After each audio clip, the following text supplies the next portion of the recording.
السلام علیکم ورحمۃ اللہ وبرکاتہ۔ حکیم جاوید اقبال دہر بل اس چینل کی طرف سے آپ کی خدمت میں حاضر ہے۔ سب سے پہلے درود پاک نبی مہربان حضرت محمد مصطفیٰ صلی اللہ علیہ وآلہ وسلم پر میں بھی پڑھتا ہوں، آپ بھی پڑھیں۔ اللہم صلی علی سیدنا و مولانا محمد صلی اللہ علیہ وآلہ وسلم۔ آج جس موضوع کے اوپر ہم نے گفتگو کرنی ہے وہ ہے کیرا۔ عام لوگ اس کو جانتے بھی ہیں کہ کیرے کا مرض کیا ہوتا ہے۔ کیرے کا مرض، اس کی تعریف جان لیتے ہیں کہ کیرا ایک ایسی رطوبت ہوتی ہے جو کہ گلے کے اوپر گرتی رہتی ہے، اور یہ اس رطوبت کے گرنے کی وجہ سے گلے کے اوپر ایک بلغمی رطوبت کی ایک تہ بنی رہتی ہے، اور جب تک بندہ کھنکار کے یا کھانسی کر کے اس رطوبت کو باہر خارج نہیں کرتا، اس وقت تک اس کو سکون نہیں آتا۔ یعنی یہ ایک کیرے کی ایک تعریف ہے، یعنی یہ ایک نزلاوی رطوبات ہوتی ہیں، ایک محلول کی طرح کا ایک کیفیت ہوتی ہے جس کے اندر نمکیات وغیرہ اس ٹائپ کی چیز پائی جاتی ہے جو کہ گلے کے اندر خراش بھی پیدا کرتی ہے۔ تو اسباب اس کی جان لیتے ہیں کہ اسباب کے اندر کیا ہے، کہ اسباب کے اندر ناقص غذاؤں کے زیادہ استعمال ہے، تلی ہوئی غذاؤں کے زیادہ استعمال ہے، یا جو نوجوان یہ پاپڑ یا اس ٹائپ کی جو چیزیں استعمال کرتے ہیں کھاتے ہیں ان کو یہ مسئلہ درپیش ہو سکتا ہے، یا یہ ناقص قسم کے جو گھی ہیں، جیسے یہ مختلف برانڈ کی جو گھی ہمارے مارکیٹ میں اویلیبل ہے، یہ اس کی وجہ سے بھی یہ بعض دفعہ یہ کیرے کا جو مرض ہے یہ پیدا ہو جاتا ہے، یا دماغی کمزوری کی وجہ سے، اعصابی کمزوری کی وجہ سے یہ مرض پیدا ہو جاتا ہے، یا بعض دفعہ یہ لوگ زیادہ سرد چیزیں، ٹھنڈی چیزوں کا زیادہ استعمال کرتے ہیں، زیادہ ٹھنڈی چیزوں کے زیادہ استعمال کی وجہ سے بھی یہ مسئلہ پیدا ہو جاتا ہے، یا مٹھائیوں کا زیادہ استعمال کرنا، مٹھائیوں کا زیادہ کھانا، اور پھر یہ ہم لوگ یہ بھی کرتے ہیں کہ مٹھائی کھانے کے بعد اوپر سے بھی ٹھنڈا ٹھار پانی بھی پیتے ہیں، تو یہ فوری طور پہ جو ہے یہ ایسی رطوبت جو ہے پیدا کرنے کا موجب بنتی ہے ایسی مٹھائیاں، یعنی میٹھے کا زیادہ استعمال جو ہے اوپر سے پانی کے زیادہ استعمال، تو یہ مرض کیرے کا پیدا ہو جاتا ہے۔ تو اس کی علامات کے حوالے سے یہ ہے کہ گلے کے اندر یہ رطوبت، جیسے کہ میں نے اس کی تاریخ میں بھی بتایا ہے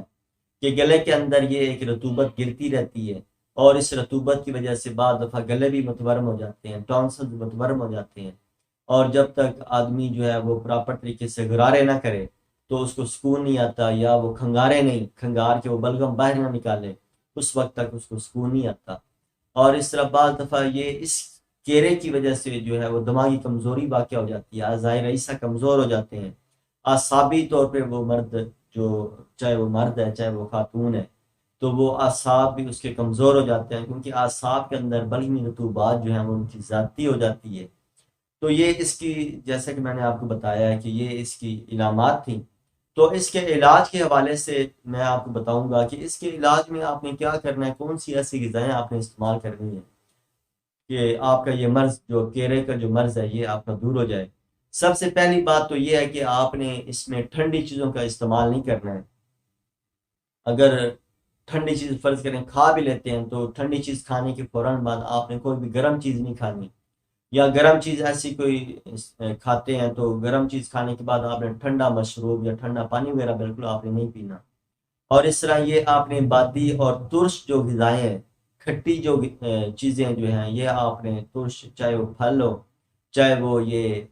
گول گپے وغیرہ ہوں یا املی وغیرہ ہو، یا اور اس ٹائپ کی جتنی چیزیں ہیں وہ آپ نے نہیں کھانی ہیں۔ اور اس طرح آپ نے یہ جتنے یہ فاسٹ فوڈز جو ہیں یہ ان کا بھی آپ نے استعمال نہیں کرنا ہے، بلکہ سادہ اور زود ہضم غذا کھائیں جو کہ جسم کے ساتھ، جو جسم کا جزو بدن میں بنے، اور آپ کے جسم کے اندر صالح خون پیدا ہو، اور معدے کے اوپر بھی آپ کا بوجھ نہ بنائے، بلکہ آپ کے لیے وہ ریلیکس کا سبب بنے، کیونکہ جو بھی بوجھ پیدا کرنے والی غذائیں آپ استعمال کرتے ہیں وہ زیادہ تر جو ہے معدے کو خراب کرتی ہیں، جگر کو خراب کرتی ہیں، قبض کا آدمی مریض ہو جاتا ہے۔ تو خاص طور پہ یہ ان چیزوں کا آپ نے خیال رکھنا ہے۔ تو اس میں آپ نے خاص طور پہ جو ایک غذا میں آپ کو بتانے لگا ہوں کہ آپ نے دیسی مرغی کا سوپ، یہ اگر یہ آپ روزمرہ روٹین میں جو اس مرض کا شکار ہو چکے ہیں، اگر وہ رات کو سونے سے پہلے اگر ایک سوپ کا ایک کپ اگر وہ پی لیتے ہیں دیسی مرغی کا سوپ تیار کر کے، تو یہ انشاءاللہ آہستہ آہستہ اس کو جو کیڑے کا جو مرض ہے انشاءاللہ اس کو آہستہ آہستہ ریلیف ملے گا اور اس کا مرض دور ہو جائے گا۔ تو اس کے نسخہ کی طرف چلتے ہیں۔ اس میں آپ نے لینا ہے خشخاش۔ خشخاش کو عام طور پہ لوگ جانتے بھی ہیں، خشخاش کی سردائی بنا کے بھی پی جاتی ہے۔ تو یہ آپ نے خشخاش کی تقریباً یہ 10 گرام کی مقدار میں، یعنی 1 چمچ تقریباً یہ بنتی ہے، یہ آپ نے خشخاش 10 گرام کی مقدار میں لینا ہے۔ اور اس طرح بادام آپ نے یہ 5 عدد لینے ہیں، اور اس طرح یہ آپ نے کالی مرچ جو ہے یہ آپ نے تقریباً 3 سے 5 دانے آپ نے لینے ہیں۔ ان تینوں کو آپ نے گرائنڈ کرنے کے بعد آپ نے کیا کرنا ہے کہ 1 پیالی دودھ کی اور 1 پیالی پانی کی یہ آپ نے ڈال لینی ہے، اور اس کے اندر یہ جو آپ کو میں نے چیزیں بتائی ہیں جس میں خشخاش ہے، بادام ہے، کالی مرچ ہے، یہ آپ نے اس کے اندر ڈال کے اس کو ابالنا ہے۔ جب یہ دیکھیں کہ وہ 1 پیالی پانی والی جو ہے وہ ختم ہو گئی ہے اور صرف دودھ رہ گیا ہے، تو وہ دودھ آپ نے رات سونے سے پہلے وہ آپ نے پی لینا ہے، اور اس کو چھاننے کی کوئی ضرورت نہیں ہے، بلکہ یہ اس میں یہ جو پاؤڈر اگر ملا ہوا ہے تو چمچ کے ساتھ ہلا کے آپ اس کو آپ پی جائیں، اور اگر بعد میں تھوڑی مقدار میں بچ بھی جاتا ہے تو آپ چمچ کے ساتھ اس کو آپ نوش فرما لیں۔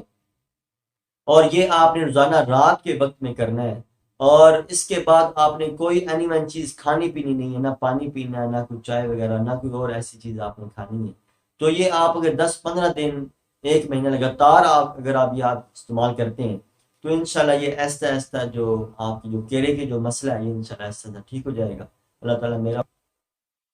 جیسا کہ میں نے آپ کو بتایا ہے کہ یہ خشخاش ہے، بادام ہے، کالی مرچ ہے، تو یہ خشخاش کی آپ نے 10 گرام مقدار یعنی تقریباً 1 چمچ بنتی ہے وہ آپ نے لینی ہے۔ اس طرح بادام 5 سے 7 عدد لینے ہیں، اور اس طرح کالی مرچ 3 سے 5 عدد لینے ہیں۔ یہ 1 دن کی خوراک ہے، یعنی 1 ٹائم کی۔ یہ آپ نے اس طرح اس کو باریک پیس لینا ہے، چھوٹے گرائنڈر میں ڈال لیں، باریک پاؤڈر ہو جائے گا۔ اس کے بعد آپ نے اس کو، جیسا کہ میں نے آپ کو بتایا اس کا طریقہ کار، کہ آپ نے دودھ میں اس کو ابالنا ہے، دودھ میں ابالنے کے بعد اس کو نوش فرما لیں۔ اللہ تعالیٰ میرا اور آپ کا حامی ناصر ہو۔ السلام علیکم ورحمۃ اللہ وبرکاتہ۔